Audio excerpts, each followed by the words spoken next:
স্বাগত জানাচ্ছি আরটিভির তারকা আড্ডায়। আপনাদের সঙ্গে আছি আমি মেহেরা রহমান সিমরান, আর আমার সঙ্গে রয়েছেন আপনাদের সবার পছন্দের অভিনেতা এবং নির্মাতা শরাফ আহমেদ জীবন। কথা বলবো তার সঙ্গে। কেমন আছেন ভাইয়া? আমি ভালো আছি, চমৎকার আছি। একটু তো মনে হয় বেশি ভালো থাকার কথা, কারণ সামনে সিনেমা আসছে। বেশি বেশি ভালো কিনা জানি না, বাট একটা থ্রিলের মধ্যে আছি আর কি।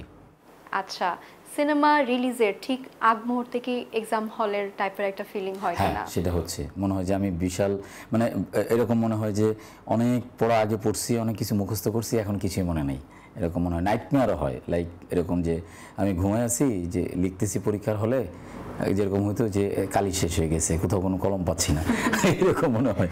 আচ্ছা, প্রথম সিনেমা তো, মানে প্রথম সন্তান বা প্রথম প্রেমের মতো। যে কোনো নির্মাতা যখন গল্প লেখে বা বাছাই করে, সেটা না খুব আবেগ থাকে। তো আপনি যে গল্পটা বাছাই করলেন, তাও আবার প্রথম সিনেমার জন্য, তো ওই অনুভূতিটা জানতে চাই একটু। না, গল্প বলা মানে গল্প বলার জন্যই তো আসলে এই প্রফেশন আমি বেছে নিছি।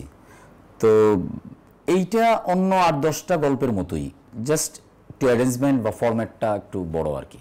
ফরম্যাটও সেম, এখন তো সব কিছু ডিজিটালি হয়, অ্যারেঞ্জমেন্টটা আর কি একটা বড়। আর আপনি একটা জিনিস জানেন যে মানে সিনেমা হচ্ছে আমরা যে পেশায় আছি, এই পেশার সবচেয়ে আলটিমেট জায়গা হচ্ছে সিনেমা, ফিল্ম। সো সব নির্মাতারই একটা স্বপ্ন থাকে যে আমি দিন শেষে ফিকশন করুক, বিজ্ঞাপন করুক, ডকুমেন্টারি করুক, দিন শেষে একটা মানে একটা স্বপ্ন থাকে যে আমি আসলে ফিল্ম বানাবো যেটা ম্যাক্সিমাম মানুষের কাছে যাবে। সো আমার স্বপ্নটাও ওইরকম ছিল। তো গল্পটা যখন আমরা বাছাই করি, তখন এত বড় সড়ো ভাবে আসলে চিন্তা করি না। তখন প্ল্যান ছিল যে ওটিটির জন্য একটা কাজ করব। তারপর আসলে স্টোরি ক্রাফট করতে গিয়ে দেখি যে না, জায়গাটা আরেকটু ওয়াইডার। আমার কাছে মনে হয়েছে যে ওটিটির দর্শক তো আসলে একটু পার্টিকুলার থাকে, সো আমরা যদি একটা ফিল্ম করি তাহলে কি হয়।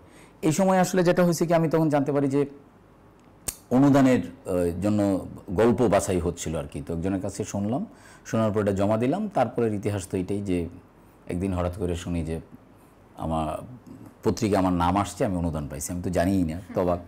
সো এইটা আমাকে এক ধরনের সাপোর্ট বা ইন্সপিরেশন দিছে আর কি। তারপরে আমি একজন কো প্রডিউসার নিলাম। এরপরে বাকি প্রসেসটা যেভাবে এই কাজ করে করে এই পর্যন্ত আসা। এই সিনেমাটার জন্য, চরিত্রের জন্য আপনি মোশাররফ করিমকে কেন বেছে নিয়েছেন? প্রথমত স্টোরি ডিমান্ড, যে আমার গল্পে এরকম একজন মানুষই দরকার ছিল, এরকম একজন অভিনেতা দরকার, এমন একজন এই ক্যারেক্টারটা এরকম একজন মানুষ চায়। তো আরেকটা জিনিস হলো যে মোশাররফ করিমের সাথে আমি ইমোশনালি একটু কানেক্টেড। আমি অনেক ফিকশন করছি ওনার সাথে, বিজ্ঞাপন করছি, ব্যক্তিগতভাবেও ওনার সাথে আমার খুব ভালো রিলেশন। তো ওই জায়গা থেকে আমি যখন সিনেমা বানানোর জন্য একরকম স্বপ্ন দেখা শুরু করলাম, তখন আমি কথায় কথায় বলছিলাম যে আমার প্রথম সিনেমা বানাবো তোমার সাথে। সো এই স্টোরিটা যখন আমি ক্রাফট করলাম, তখন স্টোরির চরিত্রের সাথে ওনাকে মিলে যায়। তো ওনাকে আমি প্রপোজ করলাম, ওনাকে গল্পটা যখন শোনালাম, উনি এক বাক্যে রাজি হলেন, চলো করি। তো আমরা এটা শ্যুট শুরু করলাম 2023-এর মাঝামাঝি সময়। 2023-এর শেষ দিকে আমাদের শ্যুট শেষ, তারপরে পোস্ট প্রোডাকশনের কাজ করলাম ইন্ডিয়াতে। তো ছবি অনেক আগেই রেডি ছিল, আমার রেডি ছবি, কিন্তু সময় এবং সিচুয়েশন সব কিছু মিলে আসলে রিলিজ দেওয়া হচ্ছিল না আর কি। তো finally this is the time, finally release হচ্ছে। আচ্ছা, আমাদের লাইফে না যে কোনো জিনিসে, মানে কোনো মানুষের ক্ষেত্রে হোক বা যে কোনো জিনিসের ক্ষেত্রে, নাম খুব গুরুত্বপূর্ণ। নাম নিয়ে আমাদের অনেক বেশি ভাবতে হয়। তো এই সিনেমাটার নাম কিভাবে নির্ধারণ করা হলো? নামটা আসলে এটা আমি দিই নাই। এটা আমরা যখন অনুদানের জন্য জমা দিয়েছিলাম, তখন আসলে আমি নাম পাচ্ছিলাম। আমি ঢাকার বাইরে ছিলাম, আমার অ্যাসিস্ট্যান্টে নাম দিয়ে দিয়েছিল, জমা দেওয়ার সময় নাম দিয়েছিল বিচারালয়। তো বিচারালয় নামটা নিয়ে তখনকার গভর্নমেন্টের একটা আপত্তি ছিল আর কি। ওনারা বলছিলেন যে আপনাকে নাম চেঞ্জ করতে হবে। আমরা হ্যাঁ ঠিক আছে, নাম চেঞ্জ করে ফেলবো। তো আমাদের এই প্রোডাকশনের কো প্রডিউসার হিসেবে কাজ করছেন উকি নামে একটা প্রতিষ্ঠান আছে। এই উকিতে আদনান আল রাজীব আছেন, সানিয়াত হুসেন আছেন, গাউসুল আলম শাওন আছেন। এইটা আসলে শাওন ভাইয়ের দেয়া নাম আসলে চক্কর। তো চক্করের পরে 302টা ঢুকেছে হচ্ছে চক্কর নামে আরও সিনেমা ছিল, যার কারণে এইটা আমরা এসে পাচ্ছিলাম না। মিনিস্ট্রি থেকে বলছেন যে এটা হবে না। তখন আমার ভাবলো যে চক্কর নামটা আমার এত পছন্দ বা আমার স্টোরির সাথে যায়, তো এই চক্করটা রাখতে চাই। কী করা যায় যে আমার গল্পের সাথে আসলে, যেহেতু আমার এটা thrill kind of murder mystery, so ঠিক আছে, তাহলে 302 দিলে কি হয়। তো প্রথম দিকে একটু খটোমটো লাগতো, এরপরে বলতে বলতে দেখা গেল যে এটা ইউজ টু হয়ে গেছে, যে এখন দেখলাম যে ইট সাউন্ডস গুড। যে কোনো জিনিসে আমাদের খুব পছন্দের কিছু ঘটনা ঘটে, যেমন টিজারের কিছু অংশ ভাল লাগে, বা কোনো ঘটনায় দেখা যায় যে অভিনয়ের এই জিনিসটা আমাকে খুব ভালো লাগছে বা কানেক্ট করছে। আপনার কাছে আপনার ব্যক্তিগতভাবে এই সিনেমাটার কোন জিনিসটা সবচেয়ে বেশি ভালো লাগছে, মানে আপনি নিজে নির্মাণ করে আপনার কাছে মনে হচ্ছে যে না ইটস ওকে, এটা ভালো লাগছে? আমি আগে দুর্বলতাগুলো নিয়ে বলি, নেগেটিভ দিকগুলো নিয়ে বলি, যে এইটা সিনেমা বানানোর পরে মনে হয়েছে আমি আরো অনেক এই স্টোরিটাকে আরো অন্য অনেকভাবে ক্রিয়েট করতে পারতাম। আর আপনার যে প্রশ্নটা সেটার উত্তর যদি আমি দিই, তাহলে এইটা ডায়লগস অনেক ইন্টারেস্টিং। হ্যাঁ, ডায়লগস অনেক ইন্টারেস্টিং, বেশ কিছু মোমেন্টও আছে। প্রতিটা দৃশ্যেই আমরা চেষ্টা করছি যে একটা মোমেন্ট তৈরি করা যায় কিনা। মানুষের শুধু ডায়লগস ভিজুয়াল দেখে না, একটা মোমেন্ট দেখে যেটা মানুষকে কানেক্ট করে, অডিয়েন্সকে কানেক্ট করে। তো আমাদের চেষ্টা ছিল যে সিনেমা দেখতে এসে হলে যেন, এটা তো আর ইউটিউব বা টেলিভিশন না যে সুইচ টিপ দিল, স্ক্রল করে অন্য ইসে চলে গেল। সিনেমা হলে একটা মানুষ প্রিপারেশন নিয়ে যাবে, অডিয়েন্স যেন প্রতিটা দৃশ্যই উপভোগ করে, এইটা ছিল আমাদের টার্গেট। ওইভাবেই আমরা প্রায় 1 বছর মতো স্ক্রিপ্ট নিয়ে কাজ করেছি, এখানে ডক্টরিং করার জন্য একটা টিম কাজ করেছে। So dialogues very important. আর আমার আরেক জায়গায় মুগ্ধতা আছে, সেটা হলো মোশাররফ করিমের অ্যাক্টিং। আমরা প্রতি দৃশ্য করার পরেই আমার কাছে মনে হতো যে এই লোকটা কিভাবে পারে, এটা মানে সম্ভব কিভাবে এইভাবে, যে ধরেন অ্যাকশনের আগেও ধরেন হয় সিগারেট খাচ্ছে কিংবা আড্ডা দিতেছে কিংবা অন্য বিষয় নিয়ে কথা বলতেছে। তো আমার মাঝে মাঝে একটু মেজাজ খারাপ হতো, ডায়লগ যদি ভুলে যাই, এখন এসে যাবো এত কথা বলতেছে কেন। এবং অন্য কারোর সাথে যদি কথা বলতো তখন আমার একটু মেজাজ খারাপ হতো, আবার থামাইতেও পারতাম না, কারণ তার সাথে আমরা আসলে শুটিংটা করে একটু ফান করে করি, ওনার সাথে শুটিং করার মজা এটা। আর he is a very fun loving guy person, মানে ব্যক্তিগতভাবেও উনি খুব মজার মানুষ, সেন্স অফ হিউমার খুব ভালো। তো যখন আমি বলি স্ট্যান্ড বাই অ্যান অ্যাকশন, তখন উনি একদম ডিফারেন্ট মানুষ, একদম পুরোপুরি চরিত্রে ঢুকে যেতেন, যেটা আমার কাছে অ্যামেজিং লাগতো। এবং আমার মনে হয় যে আমি শুটিং তো এমনিতেই খুব টায়ারিং জব, আমি যদি মোশাররফ করিমের সাথে অ্যাক্টিং করি বা মোশাররফ করিমকে ডিরেক্ট করে অ্যাক্টিং করাই কাজ করি, তাহলে আমার মনে হয় যে আমি প্রতিদিনই করতে পারবো, মানে এনার্জি জেনারেট হয় আর কি ওনার সাথে কাজ করলে। আচ্ছা, পর্দায় তো দর্শক সাজানো গোছানো একটা সিনেমা দেখতে পায়, কিন্তু পর্দার পেছনে কিন্তু এমন অনেক ঘটনা আছে যেটা দর্শক জানে না। এমন কি কি আপনার সিনেমার শুটিংয়ে ঘটেছে? ওইরকম আহামরি কোনো ঘটনা বা ইনসিডেন্ট এরকম কিছু ঘটে নাই। আমাদের পুরো শুটিংটাই আসলে ফান করতে করতেই আসলে শেষ হয়েছে।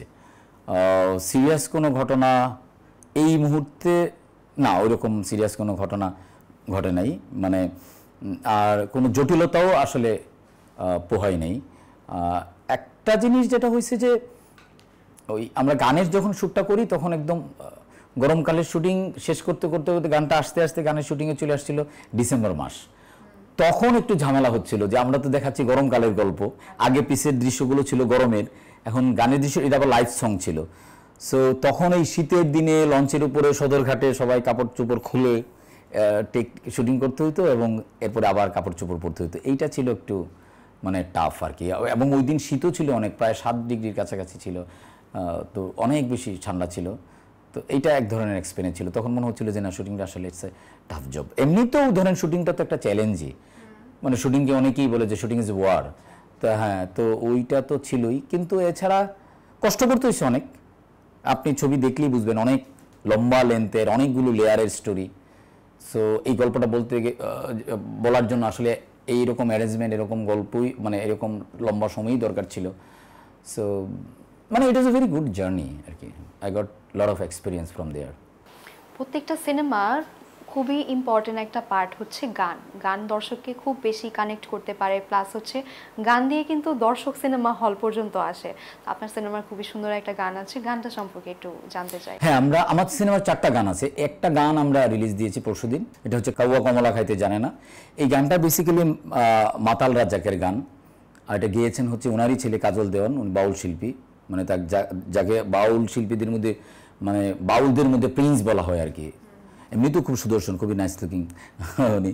আর এটার সঙ্গীতায়োজন করেছেন আমাদের ইমন চৌধুরী। সো এই গানটা একটু ফোক ঘরানার, কিন্তু এক ধরনের ফোক হইলেও এক ধরনের আধ্যাত্মিকতা আছে। আমরা একটু ফোক ফিউশন করছি এটা। তো এই গানটা আসলে আমার ছবির জন্য খুবই ইম্পর্টেন্ট। সো এই গানটা দিয়ে আমি অনেক কথা, অনেক ভিজুয়াল আমি এই 3-3.5 মিনিটে আমি বলার চেষ্টা করছি। মানে এই যে কাউয়া কমলা খাইতে জানে না, এই কাউয়া বলতে তো এই অরিজিনাল কাককে বোঝানো হয় নাই, কমলা বলতে কমলাকে বোঝানো হয় না, ইটস সিম্বলিকভাবে ব্যবহার করা হয়েছে। এই যে মানুষের যে আকাঙ্ক্ষা, চাহিদা, লোভ, লালসা, মানুষের ভিতরের যে আরেকটা ভিতরের মানুষ আছে যেটা যে অংশটা খারাপ, অনেক কিছু চায়, ওই জিনিসটাকে আসলে রিপ্রেজেন্ট করছে ওইটা দিয়ে। আর কমলা তো মানে মিনস যেটা আমার জন্য না, যেটা আমি আমার দরকার নাই বা আমি পাচ্ছি না, ওইটাকে অ্যাচিভ করা, মানে সো ওই জায়গা থেকে আমার যে প্লেসমেন্টটা, এটা ছবি দেখলেই আসলে বুঝতে পারবেন যে এটা খুবই অ্যাপ্রোপ্রিয়েট জায়গায় ছিল প্লেসমেন্টটা গানের। গান মনের কথা বলে, আপনার গানটা আপনার মনের কথাগুলো বলেছে সিনেমার গল্পে, রাইট?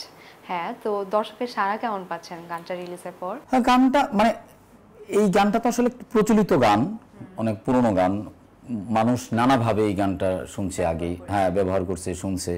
সো ওই জায়গা থেকে হ্যাঁ এই যে টিকটক ফিকটক হচ্ছে, রিলস হচ্ছে, কাভার সং হচ্ছে, সো মানুষের মানে এখন সময়টা তো অনেক যান্ত্রিক এবং আপনার হাতে প্রচুর অপরচুনিটি আছে যে আপনি একটা জায়গায় পড়ে থাকবেন না, তারপরেও মানুষ এই গানটা শুনতেছে, দেখতেছে, এটা নিয়ে কথা বলতেছে, এক ধরনের মানুষের আগ্রহ তৈরি হচ্ছে, আচ্ছা তাহলে সিনেমাটা কেমন হবে বা ই হবে, তো ভালো। আচ্ছা, আমরা একটা ভিডিওতে দেখেছিলাম মোশাররফ করিম আপনাকে বেঁধে রেখেছে, ওইখান থেকে ছুটে আপনি এই পর্যন্ত কিভাবে আসলেন বলেন তো? এইটা উনি এখনো আটকায় রাখছে আমাকে, এইটা নিয়ে হয়তো কিছু করব, যে আমি ছাড়া পাইলাম, এটা নিয়ে হয়তো কিছু করতে হবে আর কি। হ্যাঁ, কিন্তু ওই যে বেঁধে রাখার মোমেন্টটা, হ্যাঁ ওইটা সম্পর্কে একটু জানতে। এইটা ব্যাপারটা ছিল উল্টা, গল্পটা আসলে এরকম ছিল না। আমার এটা স্ক্রিপ্ট রাইটার হচ্ছে নাহিদ হাসনাত, আমরা একসাথেই কাজ করি, আমার কলিগ, সে আমার অ্যাসিস্ট্যান্ট ডিরেক্টর, সহযোগী ডিরেক্টর, ভাই বন্ধু সবাই, আমরা দীর্ঘদিন ধরে প্রায় 15 বছর ধরে আমরা একসাথে কাজ করছি। সো ও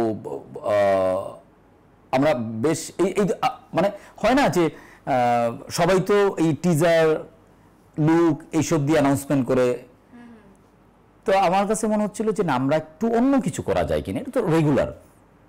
তো আমি নাহিদকে বলতেছিলাম যে আমরা একটা অ্যানাউন্সমেন্ট ভিডিও বানাবো, সো এমন একটা ভিডিও বানাবো যেটা দিয়ে ছবিটা দেখার জন্য মানুষের আগ্রহ তৈরি হয়, যেটা কেউ করে নাই।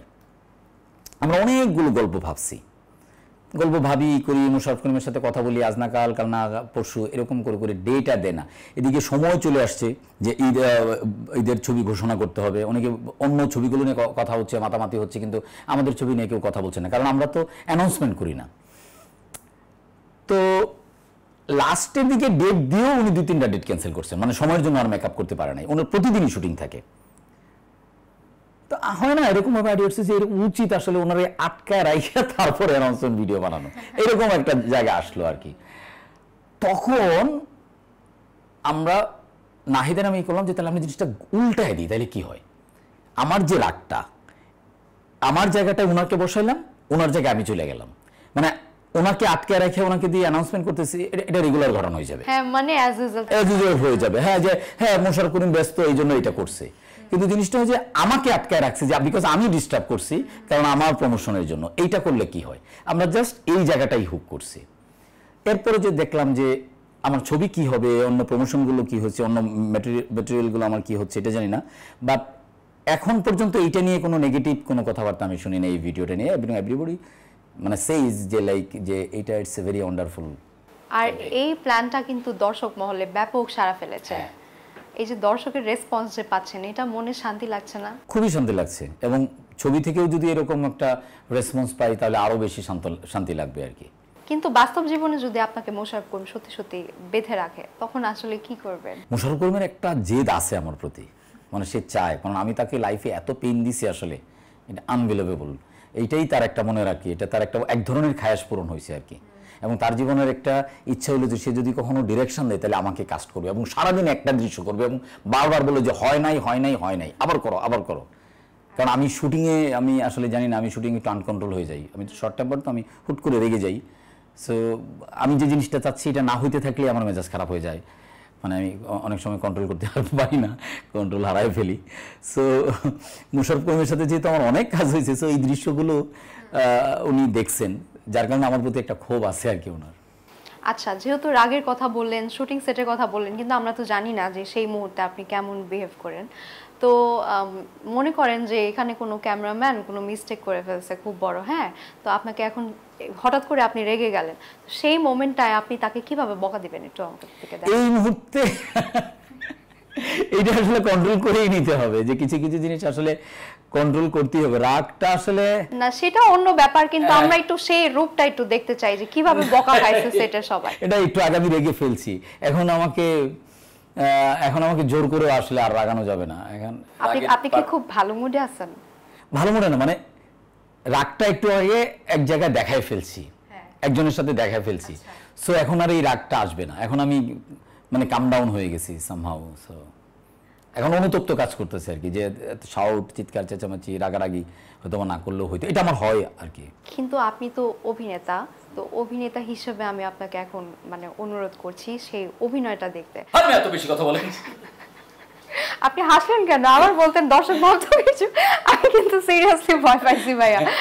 কি হলো? না, আপনি না হেসে আবার বলেন। হ্যাঁ, আর বলা যাবে না, আর বলেন না ভাইয়া। না, ভয় পাবেন না, আবার যাই। আমরা অন্য প্রসঙ্গে কথা বলি, আপনি পরে এগুলো ভাইরাল করে দিবেন যে উনি ধমক দিছে আমাকে।